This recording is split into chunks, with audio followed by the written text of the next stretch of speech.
Thursday, November 3rd, 1977. Daily News headline: Secret Sam tapes released. Judge frees confession details.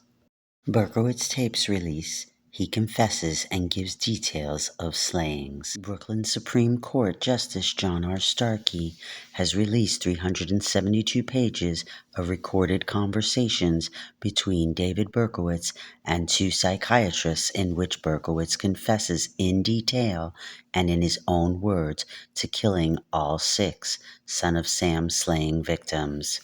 The transcript describes Berkowitz's struggle with the demons he says urged him to kill, and his own degeneration into a quote-unquote dog with no compassion for the human race.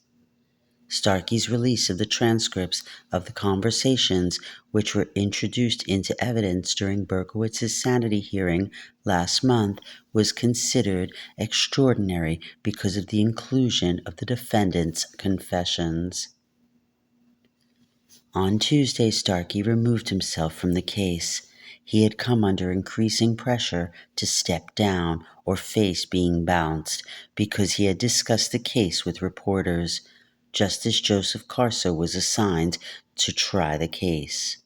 At one point in the transcript, Berkowitz insists that the monsters that drove him to kill were real and that therefore he wasn't crazy. I don't feel insane, quote unquote. They were real, says Berkowitz, too real to be called delusions.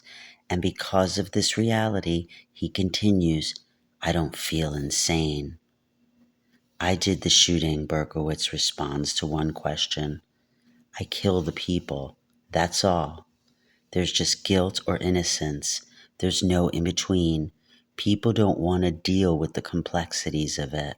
The conversations, a series of questions and answers, were recorded over an 11-hour period by the 2 court-appointed psychiatrists, Dr. Daniel Schwartz and Dr. Richard Wiedenbacher. Berkowitz's answers made clear his belief that even though a demonic force compelled him to kill, he should be put away. I guess I'm responsible, says Berkowitz, 'cause I didn't fight hard enough. I mean, I tried to burn them alive and shoot them, shoot them in their yards, but they wouldn't die. Asked whether he understood court procedures and the charges against him, Berkowitz says he does. Then, question, given any more thought to what you want to do about them? Answer, I got to go into the system.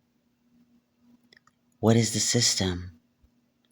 The lawyers, the trial and the whole schmear, and tell them whatever they want, Very nice of you to go along with it. Berkowitz laughs and then answers, can't fight it, Berkowitz gives a chilling description of the nights when he says he went out to kill. It gets dark and I can't sleep. When I'm home, I have to go out. I know what has to be done. I am told all day. It becomes a matter of routine. Go out, Clean the 44 I had. Go out hunting. The spirits are watching. Riding. Just make myself available, And when they say, hey, here we want them, just a matter of shooting them and opening up their bodies, blowing a hole in the people. It relieves the pressure somewhat. Asked whether he was directed to his victims, Berkowitz says he doesn't know. Perhaps they're leading me. They have it all arranged. Things just fall into place. Later in his conversation, though, Berkowitz tells of picking out nice streets on his killing nights, where there are pretty girls, young couples, where they're neat, clean, and well-groomed, They have good hygiene, He tells the psychiatrist they're clean, they're washed, ready to be killed, Berkowitz tells of seeing some of his intended victims drive away before he can shoot.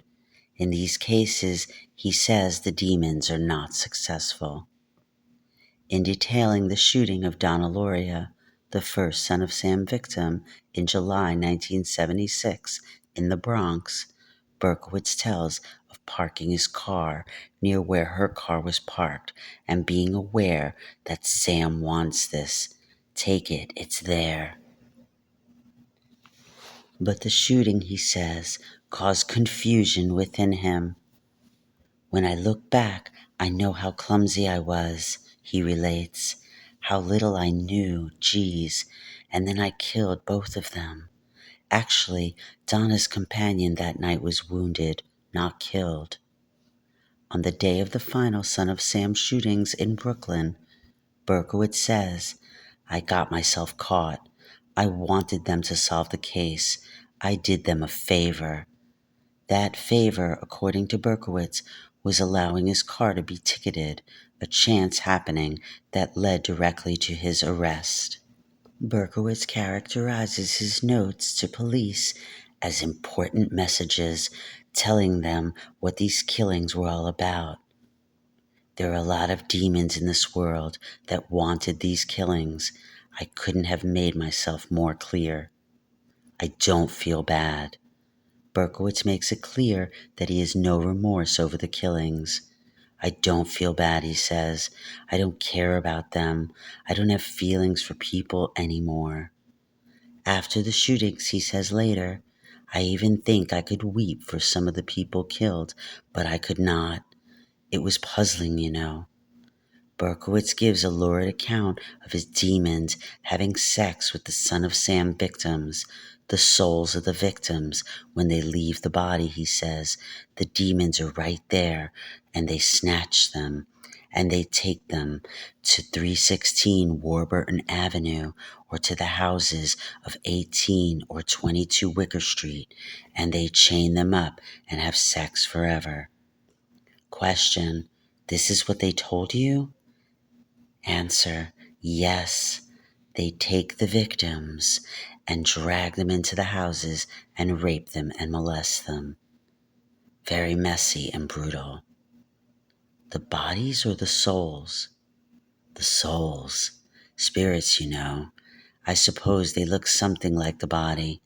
Demons are spirits too, so I guess they have advantages. It's very messy and brutal. It's disgusting and vulgar. Discussing Donna Luria, Berkowitz says that he was supposed to marry her. Sam promised her to me, he tells the psychiatrists. What happened? He didn't give her to me. Why not? I don't know why. Maybe he would have eventually. Did you ever ask? I figured he would. On many occasions, Berkowitz voices the feeling that the public, to their own misfortune, will not believe his story of demons or why he had to kill. People don't want to know why, he says. They just want vengeance. That's all there is to it. It's a simple matter. Question: I tell you there are a number of people that I have been in touch with who definitely want to know why. Answer: they'll never know why. You see, I know a lot of victims' parents and stuff, you know. They always say, why? I hate to disappoint all these people. They're not going to find out why because I can't explain why. I just can't come up with a 1 or 2 sentence answer why. More to come on the transcripts. Thank you for spending time with me. Enjoy your day.